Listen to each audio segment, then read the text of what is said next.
Olá galera, bem-vindos a mais um vídeo aqui do meu canal. Sou o professor Alan e estarei apresentando para vocês mais um vídeo referente à disciplina Cálculo Diferencial aplicado à computação. Nesse vídeo aqui nós vamos adentrar a seção 5.4, onde apresentaremos o método de Newton.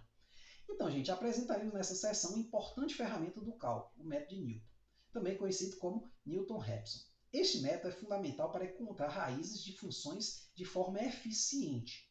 Utilizando uma abordagem interativa, ele permite aproximar soluções de equações com grande precisão.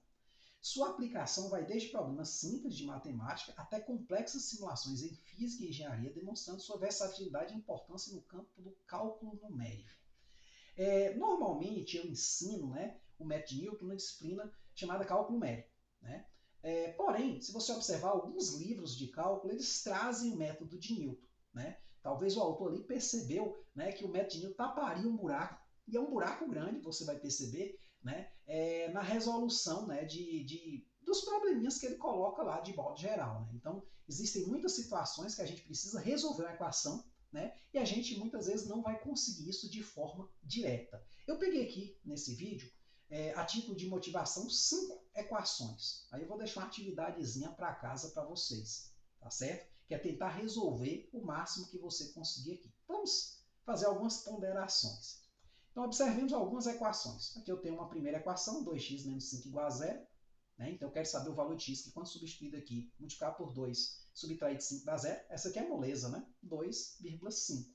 Só você passa para o lado de lá, divide por 2, quer dizer, já estou falando a solução, Então, nesse primeiro caso aqui, a gente consegue resolver a equação polinomial do primeiro grau. O segundo caso também é uma equação polinomial de grau 2. Tem uma fórmula de delta, que a gente calcula o delta, b ao quadrado menos 4ac, depois calcula as raízes, menos b mais ou menos raiz de delta sobre 2a.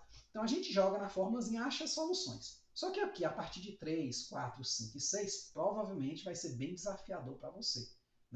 Por exemplo, resolver achar o valor de x, tal que 2 elevado a x menos 3 dê 0. Isso eu quero saber o valor exato, tá certo? Ou então resolver essa aqui, é elevado a x menos x ao quadrado igual a 0. Ou esta outra, é elevado a seno de x menos x igual a 0. Rapaz, aí esse negócio começa a ficar feio. E aqui a sexta, x à quinta menos 3x mais 1 igual a 0. Você fala, isso aqui é moleza, porque é um polinômio, deve ter uma fórmula para resolver ela. Tá, é uma pesquisa que você vai fazer, tá certo? Aí vem a pergunta, quais das equações assim você acredita saber obter a solução exata? Eu vou arriscar só a primeira e a segunda. Mas em casa vocês podem tentar. Eu não tentei resolver de forma exata nenhuma dessas, gente. Eu não estou dizendo que é impossível. Você pode ter alguma sacada e conseguir resolver. Mas assim, o que acontece? Ao analisarmos rapidamente, notamos que as duas primeiras equações são relativamente simples de resolver, pois correspondem a equações do primeiro e segundo graus, respectivamente, para as quais temos métodos diretos de solução. No caso, essa aqui é só isolar a variável x fácil, essa aqui você usa uma fórmulazinha. No entanto, as equações subsequentes não se resolvem tão facilmente e não possuem solução direta como a equação quadrática 2. Quer dizer, o que ele está dizendo? Que não tem uma fórmula. Pode ser até que você consiga achar a resposta, mas isso não deve ser fácil. Encontrar soluções algébricas exatas para estas, a partir aqui da 3, 3, 4, 5, 6, pode ser bastante desafiador, se não impossível, devido à complexidade introduzida pelas funções exponenciais e trigonométricas, aqui citando os itens 4 e 5. Aqui eu tenho o item 6, que também tem dificuldade, tá certo? Então a ideia aqui é tentar resolver. Para facilitar, eu vou lhe dar as respostas. Como? Vou usar o GeoGebra. Então eu peguei aqui e coloquei uma função para cada uma delas.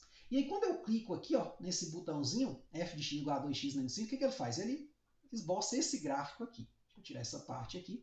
Então, nesse gráfico, se eu clicar sobre ele, ele vai marcar o pontinho, a raiz 2,5. O que eu falei lá da solução? Que era 2,5, Porque 2,5 vezes 2 dá 5, menos 5 dá 0.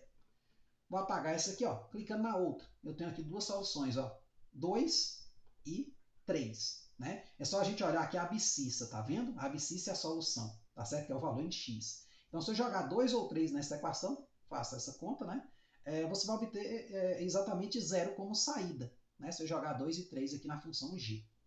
Nessas aqui, embora a gente não tenha uma fórmula para calcular, o GeoGebra ele calcula por estimativa, ele usa cálculo numérico. Então, quando a gente clica aqui, a gente vê que tem duas soluções, uma delas é esse número aqui, menos 2,862, tal, por aí vai. A outra aqui é esse, né? 2.4490, né? Então, o GeoGebra ele nos fornece, né, caso precisemos, essas raízes, tá certo? Ou as soluções lá das equações que a gente mencionou. Aqui, clicando aqui, ó, eu vejo que tem uma solução, é esse valor aqui, ó, menos 0,734, né? 67 tal, e por aí vai.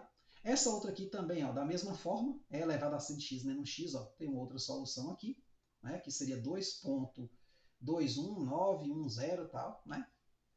E essa última, que tem 3 soluções. Uma está aqui, outra está aqui e outra está aqui. Então, as soluções das equações lá são que os zeros dessas funções. E aí aqui entra uma coisa interessante aqui no cálculo. Se você observar bem, todas as questões que você calculou soluções aqui, elas tiveram soluções simples, né? Muitas vezes caiu na equação do segundo grau ou no exponencial muito simples.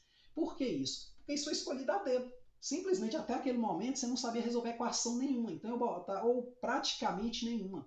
O que eu sei resolver de equação de forma direta é quase zero perto do que eu não sei, né? Então, eu só vou saber resolver a equação do primeiro e segundo grau. Porém, quando eu pego o método de Newton, eu consigo ferramentas, né, para eu aproximar as soluções, tá certo? Ou seja, obter uma solução tão boa quanto minha calculadora permitir, tá certo? E aí, obtendo essas soluções, eu posso usar em cálculos, né, futuros. Então, você agora vai ser capaz, por exemplo, de estudar o crescimento de uma função complicada. Por exemplo, eu poderia agora estudar o crescimento desta função aqui, que é uma coisa relativamente simples, né? Quando a gente pensa o que a gente tem que fazer, pô, derivar igualar a zero. Mas muitas vezes eu derivo uma dessas funções aqui igual a zero e não obtenho resposta. Nesse caso aqui até que ficou fácil. Nesse caso aqui não é tão fácil, assim, eu acredito que não seja fácil. Esse caso aqui parece uma coisa meio, né, complicada. Esse caso aqui vai dar indo para o de grau 4. Então, né, eu tenho aí um impasse.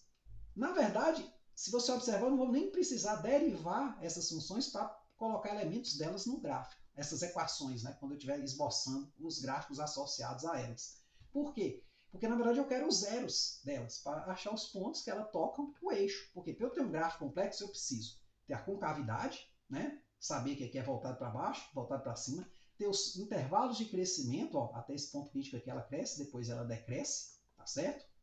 E depois daqui ela cresce. Então a gente precisa de uma porção de coisas que dependem de zeros de equações. Então é uma tarefa complicada você tentar resolver isso de forma exata. É aí que o método de Newton vai entrar. No próximo vídeo a gente vai estar construindo o método de Newton e fazendo um primeiro exemplo, certo? A aplicação, gente, é moleza, certo? Moleza mesmo. Por isso que esse método ele é tão assim utilizado. Por quê? Porque ele tem uma aplicação extremamente simples, né? A forma dele é muito tranquila de se utilizar. Beleza? Então é isso aí, espero que vocês tenham entendido, espero que tenham gostado, espero que tenham ficado curiosos, né? Podem tentar aí, antes de ver o próximo vídeo, fazer alguns rabiscos, né? Tentar achar soluções dessas equações aqui, tá certo? Pode ser que você consiga, não estou dizendo que você não vai conseguir, eu não tentei, certo? Porque eu sei que é um pouco de perda de tempo, né? Eu prefiro usar o método de Newton e aproximá-las, beleza? Até a próxima.